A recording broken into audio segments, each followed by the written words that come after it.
हरे कृष्णा कृष्णा कृष्णा कृष्णा हरे हरे, हरे राम राम राम हरे हरे। किसी कोई प्रश्न है?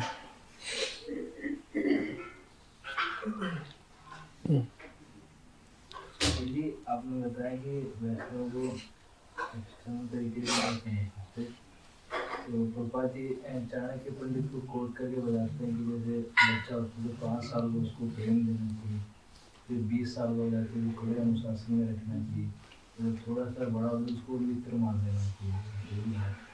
तो जैसे हमारे बड़े हमसे वरिष्ठ भक्त होते हैं तो हमें भी उनको मित्र मित्र समझ लेना चाहिए। जब हम मित्र उनको मित्र समझ लेते हैं, मान लो सपोज बड़े भक्त हो तो फिर रिस्पेक्ट होने जाती है, थोड़ा क्या बोलूँगा, हमारे लिए नुकसानदायक है ना। वो मित्रवत वो आचरण करते हैं, मित्र नहीं है।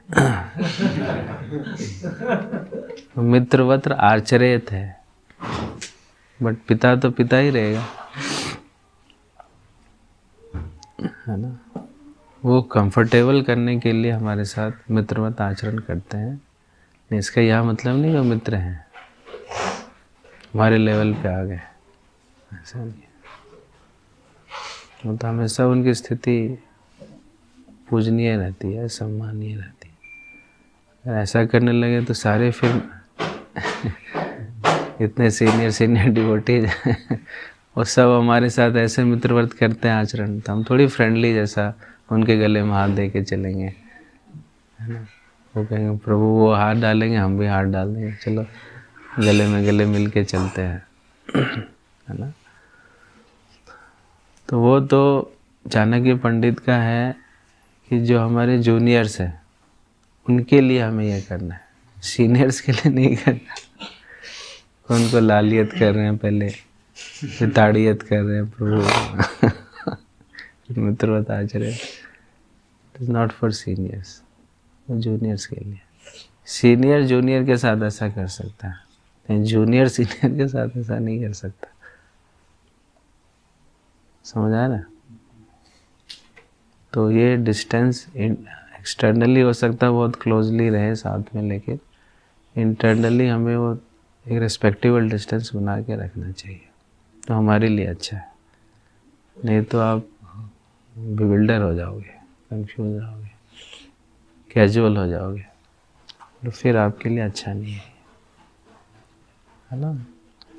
कैजुअलिटी से ही, कैजुअल बिहेवियर से ही कैजुअलिटी आती है ना। इसलिए कैजुअली लीड्स टू कंटेम्प्ट, ऐसा करेंगे तो फिर तो बहुत मुश्किल हो जाएगी हमारा। फिर तो सारे सीनियर एक दिन समय के बाद वो इक्वल लेवल पे आ जाएंगे, फिर गुरु महाराज भी इक्वल लेवल पे आ जाएंगे, फिर कृष्णा भी आ जाएगा, तो फिर करते करते हम सबसे ऊपर चले जाएंगे, बाकी सब नीचे रह जाएंगे, है ना। तो हाँ, मुझे था कि जैसे 3 तरीके की ड्यूटी लेवल, मतलब होता है इक्वल और जूनियर और सब। जैसे जूनियर में होता है कि कंपैशनेट होना, तो उसको कैसे समझे। कभी कभी लगता है कि जूनियर है नहीं है, मतलब कहने को आए बाद में पर मच एडवांस, तो उनको ऐसा डर लगता है बोलने में कि इज़ ऑलरेडी सो मच, मतलब आगे है एडवांस का। दूसरा कहीं मेरा इन्वेस्टनेस तो नहीं है कि उनको करेक्ट करने के पीछे, कि करेक्ट कर भी नहीं था तो इन्वेस्टनेस है तो हटाए उसको, इन्वेस्ट भाव से ना करें, है ना।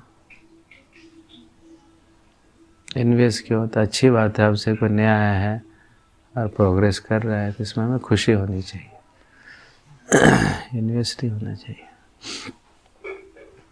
जितना आप दूसरों की खुशी में सेलिब्रेट करोगे उतना खुश रहोगे, है ना। खुश होने के बहुत सारे कारण हैं, है ना, लेकिन लोग ढूंढ नहीं पाते।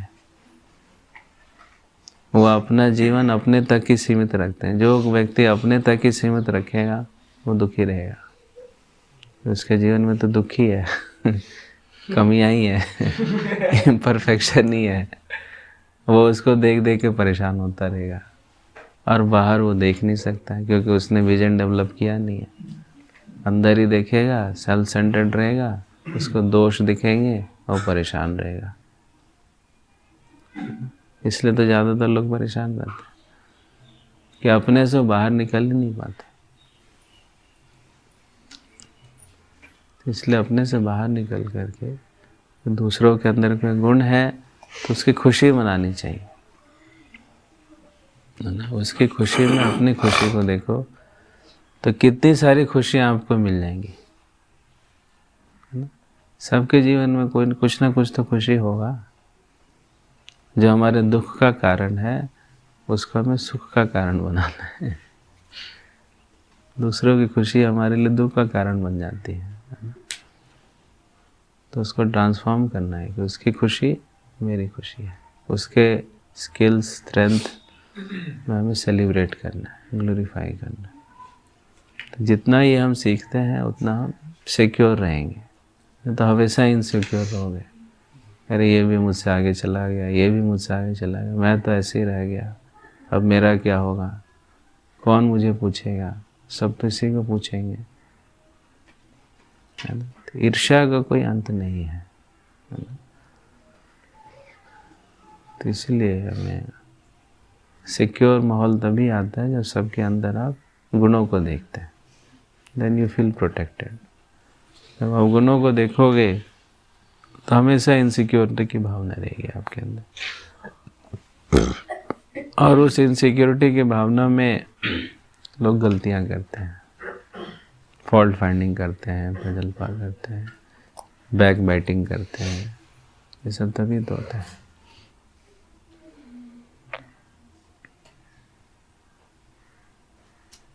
जी गुरुजी, जैसे बुक डिस्ट्रीब्यूशन तो ऐसे करेंगे उत्साह के साथ करेंगे तभी होगा, लेकिन कई बार क्या होता है कि उत्साह नहीं होगा, आ नहीं रहा, तो उस टाइम में क्या करें?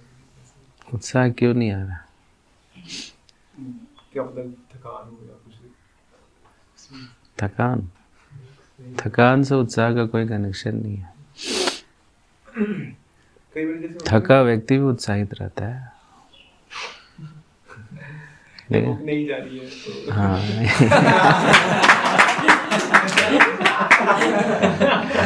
ये बोलो ना, थकान नहीं है।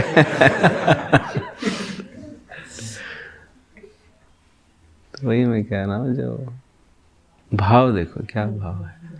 अगर आप लक्ष्य स्कोर को बनाओगे तो हमेशा प्रॉब्लम आएगी, किसी न किसी रूप से प्रॉब्लम आएगी। स्कोर को लक्ष्य मत बनाओ, आप फंसोगे। आज नहीं तो कल आप फंसोगे। हमारा उद्देश्य स्कोर नहीं है, हमारा उद्देश्य लोगों तक पहुंचना है, कृपा को देना है।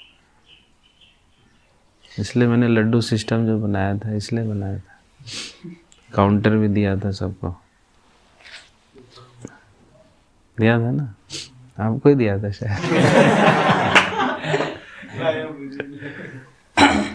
तो वो देखो कितने लोगों से आप मिले, 100 लोगों से मिले, 200 से मिले, वो असली स्कोर है। उस बीच में बुक चला गया तो बहुत अच्छी बात है ना। से जीसस क्राइस्ट करते हैं ना, प्रचार करो लेकिन बोलो मत। मतलब ये कैसे हो सकता है ना? तो आप इस भाव से करोगे तो बुक्स और जाएंगी। मतलब ये उल्टा है, अब बुक्स सोच करके जाओगे तो और कम होगा, है ना। आपको मुझे लोगों से मिलना है और लोगों को बताना है, ज़्यादा से ज़्यादा लोगों से मिलना है, ये भाव है। तो आप खुशी खुशी करोगे, स्कोर कॉन्शियस रहोगे तो आप परेशान हो जाओगे नहीं। तो इससे आप हमेशा बुक डिस्ट्रीब्यूशन कर सकते हो। स्कोर कॉन्शियस रहो, जिस दिन आपका स्कोर नहीं होगा अगले दिन आपका पैर जाए निकलेगा नहीं आगे, थकान और बढ़ जाएगी। है कि नहीं? क्योंकि लास्ट डे हुआ नहीं, ऑल दो रेस्ट हो गया, सब कुछ हो गया, इन थकान मिट नहीं रही है। स्कोर कॉन्शियस है, स्कोर कॉन्शियस नहीं है हमारा। समझा? जी आपने बताया कि कंपैशन की फीलिंग आनी चाहिए, तो लोग इसको कैसे बनाया है अपने अंदर, क्योंकि अभी तो नहीं है। तो एक डिवोटीज की मतलब जो भक्ति में एडवांस होते हैं उनके अंदर फिर कंपैशन आता है दूसरे के लिए, क्योंकि उनकी स्थिति ऊपर है। तो फिर कैसे हम कंपैशन लाएं दूसरे के? फिर जो हमारे सीनियर्स हैं, आचार्य हैं, उनके कंपैशन को देखें कि उनकी क्या इच्छा है। हमारे अंदर तो प्योर डिज़ायर नहीं है, बट उनके अंदर तो है। तो उनके कंपैशन को हम कैरी कर रहे हैं। उनकी इच्छा तो है, वो चाहते तो हैं कि लोगों तक जो सफरिंग ह्यूमैनिटी है वही सफरिंग से बाहर निकलें, वह भगवान से जुड़ी है। उनकी इच्छा है, मेरी इच्छा तो नहीं है अभी, लेकिन मैं उनकी इच्छा को फुलफिल करने का प्रयास कर रहा हूँ। ये भाव रखना चाहिए। तो प्रभु जी ये डिपेंड करेगी हमारा रिलेशनशिप कैसा है हमारे आचार्य से, तभी कंपैशन की फीलिंग हम उनको दे पाएंगे। वो तो है ही, वो तो बेसिक है। बिना उस रिलेशन से अब तो आगे बढ़ ही नहीं सकते। भक्ति का ये सबसे पहला स्टेप है, to connect with our predecessors आचार्य, आदो गुरु पादाश्रया। This is the first step.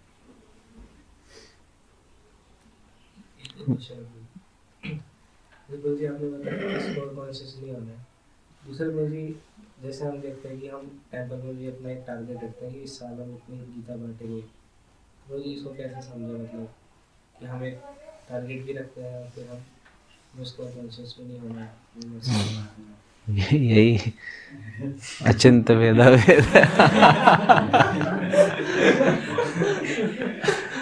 इसको अचिंत वेदा वेद कहते हैं। वो भेद भी है, अभेद भी है। सिमिलरली वन एंड डिफरेंट भी है।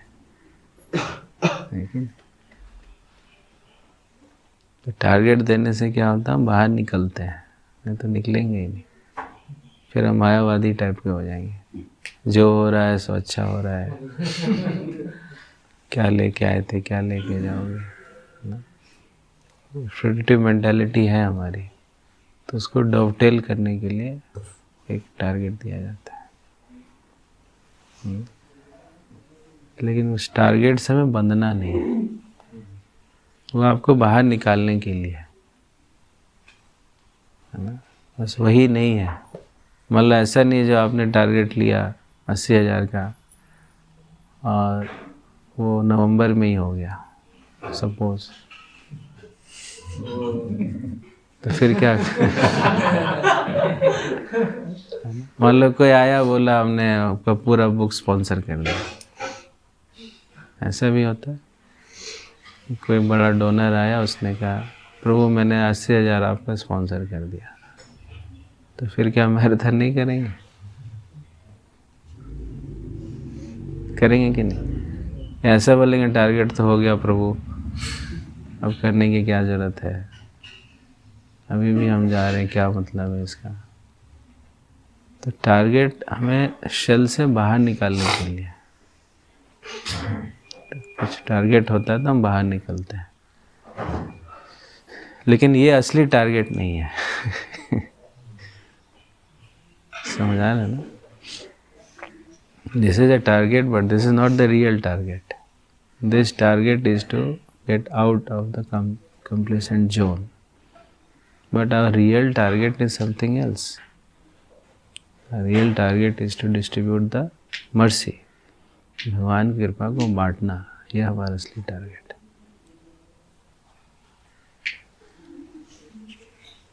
नहीं, जैसे लोग स्कूल जाते हैं तो उसका उद्देश्य क्या है, पढ़ाई करना।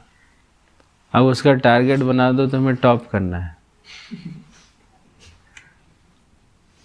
आता है ना डिफरेंस। और टॉप नहीं करेगा, फ्रस्ट्रेट होकर बैठा रहेगा। ऑल्दो उसने पढ़ाई किया, है ना। मान लो 2 नंबर से 3 नंबर से रह गया बेचारा, सेकंड कर गया, होता है ना ऐसा कई बार। लेकिन उसका टारगेट क्या था? टॉप करना। तो उसकी सारी पढ़ाई क्या हो जाती है? बेकार हो जाती है। होता है ना, उसको लगता है पढ़ के क्या हुआ जब मैं टॉप ही नहीं कर पाया। तो टॉप करने का टारगेट दिया जाता है ताकि आप पढ़ो, पढ़ने के लिए टारगेट दिया जाता है, लेकिन वो असली टारगेट नहीं है। असली टारगेट है पढ़ाई करना। समझा ना? तो इसी प्रकार से हम टारगेट्स देते हैं ताकि लोग अपने घरों से निकले और बाहर जाएं, कृपा को बांटे। और टारगेट नहीं देंगे तो फिर निकलेंगे नहीं बाहर। तो ये वो है, एक हाथी का दांत दिखाने का होता है और एक खाने का होता है। सुना, देखा है हाथी को? हाथी का दिखाने का दांत होता है ऐसे बड़ा बड़ा, अंदर देखो तो अलग से दांत भी है उसका, खाने का अलग है। तो ये जो टारगेट है वो हाथी का दांत है, दिखाने के लिए है। खाने वाला दांत अलग है, नहीं, वही असली दांत नहीं है, दिखाने के लिए, ताकि लोग कुछ खाने को दे दें।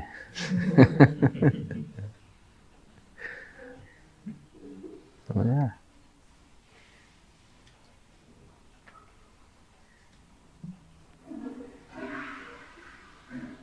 यस ब्रो, समझ आ गया क्या टारगेट है आपका?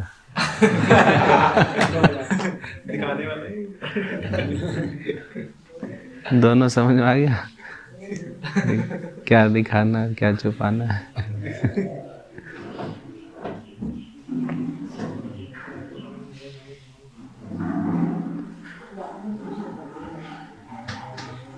ओके, और कुछ?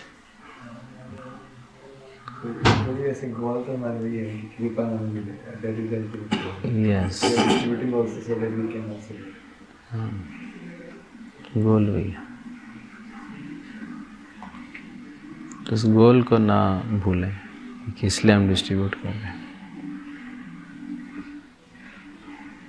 उत्साह वहाँ से आना चाहिए कि मुझे ज़्यादा से ज़्यादा लोगों को भगवान के विषय में बोलने का अवसर प्राप्त हो रहा है, वहाँ से उत्साह आना चाहिए।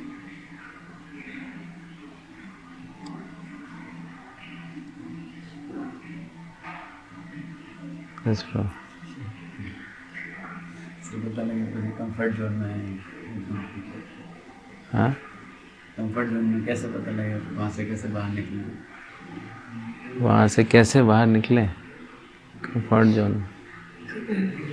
पता कैसे लगे कंफर्ट जोन में? पता ही नहीं लग रहा है। पता ही नहीं लग सर्विस। हाँ, अगर हम सर्विसेज को नहीं कर पा रहे हैं, टाइम वेस्ट कर रहे हैं, क्या होता है, हम अननेसेसरी टाइम वेस्ट कर रहे होते हैं, पता नहीं चल रहा होता है।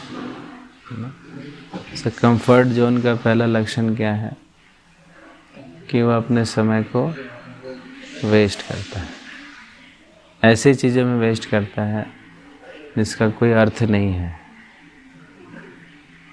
ना। दूसरों को मूर्ख बनाता रहता है, घूमता रहेगा इधर से उधर, उधर से उधर। प्रभुपाद जी इसको कहते हैं क्या? बिजी फूल। सुना? बिजी फूल। दिखने में लगेगा आपको बिजी है, लेकिन आउटपुट क्या है? ज़ीरो। सबकी नज़रों में धूल झोंक रहा है, सबको ऐसा लग रहा है कि ये तो बड़ा सेवा करता है, बड़ा बिजी है। लेकिन उससे पूछो क्या किया दिन भर में, तो कुछ नहीं किया, इधर उधर इधर उधर। सो ये कंफर्ट जोन का पहला लक्षण है। ये जो busy fool just waste his time. Comfort zone से बाहर निकलने के अपने लक्ष्य को लेकर के वो फोकस्ड रहता है. He knows what to do at what time. Doesn't waste his time. किस समय क्या करना है उसको पता है, उस पर फोकस्ड है और हमेशा उस पर केंद्रित है. हमेशा का मतलब हमेशा, कि जब वो सेवा नहीं भी कर रहा है तो भी सेवा कर रहा है. ठीक है. हमें लगता है कि हम जब सेवा कर रहे हैं तभी सेवा होता है, उसके बाद तो बंद हो गया. हम दहाड़ी वाला हमारा हिसाब किताब नहीं है. दहाड़ी वाले होता है ना, भाई 9 से 5 हमारी ड्यूटी है, 5 बज गया बंद करो सब, हमारा अपना लाइफ है. अब तो डिवोटी के लिए पर्सनल लाइफ कुछ नहीं होता. His whole life is public life, है ना. There is nothing personal life for a devotee. यानी कि अब सेवा का टाइम था 9 से 5, बस 5 बजे तक मेरा टाइम है, ऐसा नहीं. Whole time is for Krishna, is for service. तो सो कॉल्ड सेवा के बाद भी हमें सेवा करना है ना. जो हमारे अलॉटेड सेवा का टाइम है उसके बाद भी हमें सेवा करना है. उससे पूरा एब्जॉर्ब हो जाना है. सेवा से में जब तक आपका एब्जॉर्प्शन नहीं होगा तब तक कोई फ़ायदा नहीं है उसका. दहाड़ी वाले सिस्टम से सेवा करोगे तो सेवा आपको कभी संतुष्ट नहीं करेगा. नहीं? सेवा का मतलब है 24 आवर. सेवा के बाद भी अगर आप सेवा कर रहे हो, उसमें एब्जॉर्ब हो, तो इसका मतलब सेवा का भाव ठीक है. बस वेट करते हो कि कब सेवा बंद होगी, 5 कब बजेंगे. उसका हम अपने हिसाब से सिस्टम चलाएंगे तो वो कंप्लेसेंट जोन है. वो फिर समझ आ रहा है.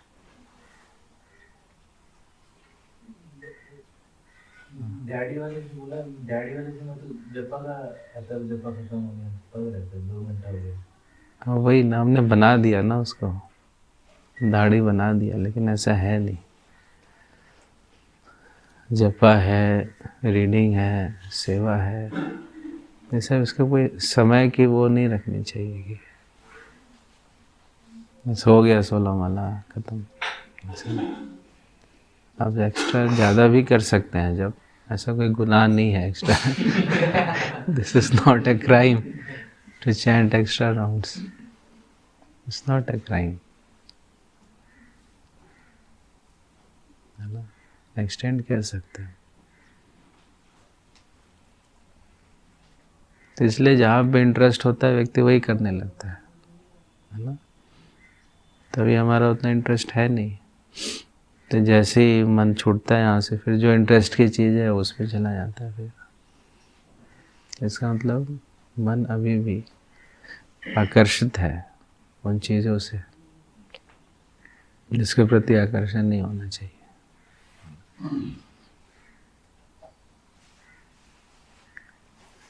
नहीं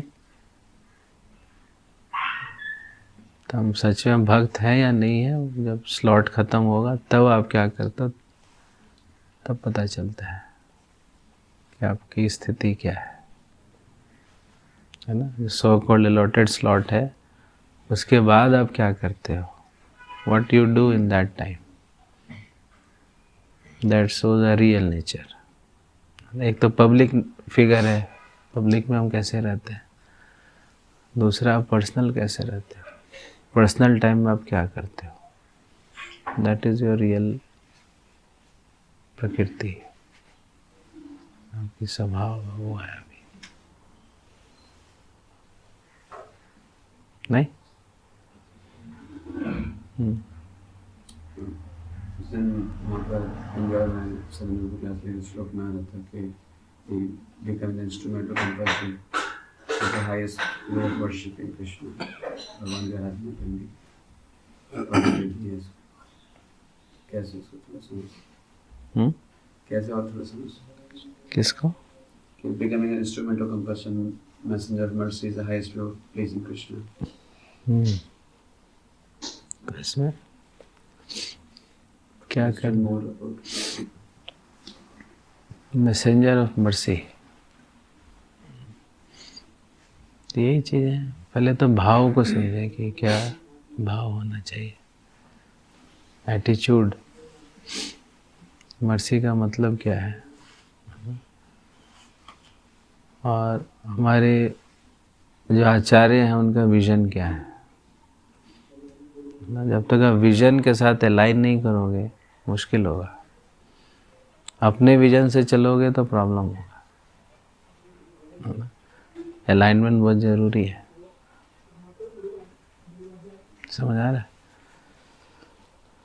जैसे ट्रेडमिल होता है ना, ट्रेडमिल में आप चल तो रहे हैं लेकिन चल नहीं रहे हैं, नहीं देखा ना, उस ट्रेडमिल में भागते रहो लेकिन एक ही जगह भाग रहे हैं। वो वाली स्थिति तो नहीं हो रही है कहीं। Seemingly we are running but there is no distance covered. इसको श्रमे भी केवलम। तो इसलिए understanding the vision of acharyas ये बहुत ज़रूरी है, उनका क्या विजन है, और उस विजन से अपने आप को अलाइन करना, तो हम कैरियर बनते हैं। अपने विजन से आप चलेंगे तो मुश्किल होगा। हमारे विजन तो बहुत छोटा है, हम क्या कर सकते हैं। लेकिन जब अपने आचार्यों का विजन देखते हैं, कितना ब्रॉड विजन है, और उस विजन से अपने आप को अलाइन करते हैं, तो वो रियल अलाइनमेंट है, नहीं? तो इसलिए आचार्यों को मूड को समझना बहुत आवश्यक है। मूड एंड विजन, नहीं? तो उसको मिस करेंगे तो फिर आप दिक्कत होगी। इसलिए उसको समझने के लिए रेगुलर प्रॉपर लेक्चर सुनना, बुक्स को पढ़ना, उसमें डिस्कशन करना, तब मूड में क्लैरिटी आती है। जब आप ये सारी चीज़ें छोड़ दोगे करना, तो फिर भूल जाओगे कि what is the real mood. फिर अपने मूड से चलना हम शुरू कर देते हैं। तो ऐसा नहीं बनना। जैसे आर्मी होती है, आर्मी हमेशा कमांडर के अनुसार चलती है। कमांडर जो बोलता है वो करेगा, नहीं? जैसे इंडिया बांग्लादेश जो हुआ था, इंडिया पाकिस्तान वॉर, तो उसमें एक नदी को क्रॉस करना था। उसमें 8-10 टुकड़ी थी सेना की। तो दुश्मनों को पता चल गया कि ये लोग जो है क्रॉस करके आ रहे हैं हमारे तरफ। तो फिर वहाँ इधर इंडियन कमांड ने उन लोगों को ऑर्डर दिया, डुबा दो अपने आप को। तो 8-10 लोगों का जो था, they drowned themselves for the sake of whole army.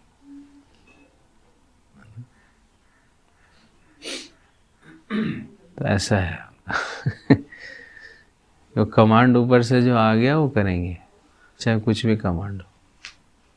तो पहाड़ से कूदना हो या पानी में डुबाना हो, वो फिर पीछे नहीं हटते, है ना? क्योंकि विजन उनका ये है कि सेना को जिताना है। तो जो कमांड देता है उसी हिसाब से करता है। वो छोटा चीज़ सोच के नहीं बोलता, बड़ा पिक्चर देख के बोलता है। तो इसी प्रकार से हो सकता है कि टेम्परेरी इनकन्वीनियंसेस हो हमें, है ना? तो उसको टॉलरेट करना चाहिए, बड़े पिक्चर को देखना चाहिए। इनकन्वीनियंस से अगर कुछ अच्छा अचीव होता है तो इनकन्वीनियंस हमें लेने में पीछे नहीं हटना चाहिए। अगर बड़े विजन को या इनकन्वीनियंस सपोर्ट करता है तो we should be ready to accept that inconvenience. This is the right attitude. है ना। तो इसलिए वो कमांड के साथ, उस आचार्य के साथ जो है आपको मूड को स्टैब्लिश करने ज़्यादा समय इस पे लगाना चाहिए, mood, aligning the mood, what is the real mood and mission. This is the mood and mission में क्लैरिटी है, बाकी चीज़ों में बहुत आसानी हो जाती है, स्पष्टता हो जाती है। पर्पस, उसका मूड, उसका मिशन, इसमें क्लैरिटी नहीं है, फिर मुश्किल होता है,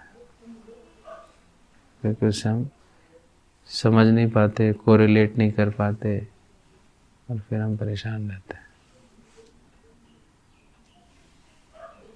नहीं,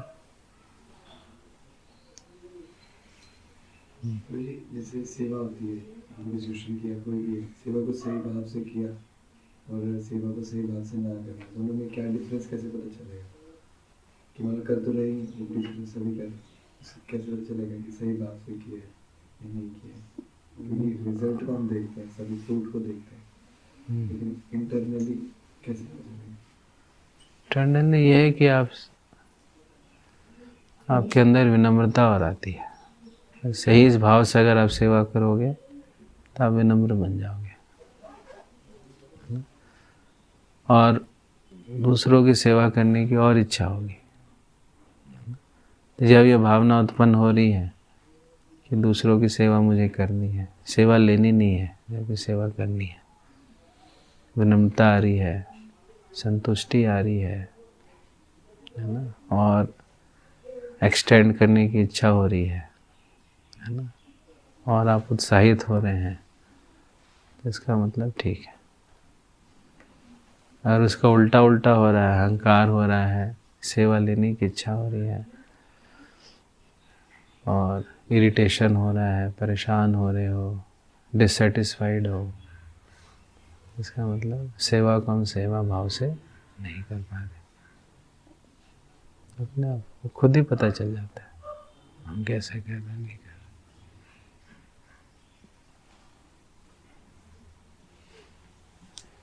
नहीं,